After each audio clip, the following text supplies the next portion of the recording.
আচ্ছা, কি হয়েছে ঘটনাটা? আমরা ক্যারাম খেলতেছিলাম। আমরা 4-5 জন আসলাম একসাথে। তো হ্যাঁ একজন আছে হ্যাঁ বাইরে আর কি। তো হ্যাঁ ডাক্তার দিয়েছে যে একটা টিনের লোক পইরা হ্যাঁ রাত রাখাইতে লেগেছে। তো হ্যাঁ কে হ্যাঁ ধাক্কা দিছে? মানে যে আমার মারছে আর কি। তো হ্যাঁ গেছে এবারে এত বাইক লেগে গেছে গা। হ্যাঁ কইছে আমার একটু বাড়ি দিয়া দিয়েছি আর বাইক একটু বয়ে যাও। একটা হাত কাছে মানে কিছু দিব রাত্রে 10:30 বাজে।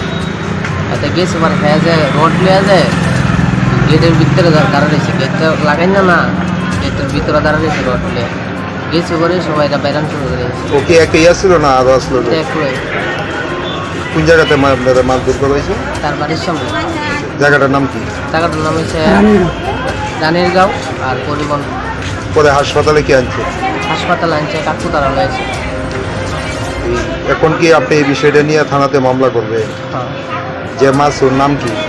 বিকাশ বিকাশ বিকাশ চক্রবর্তী, বাড়ি কোন জায়গা?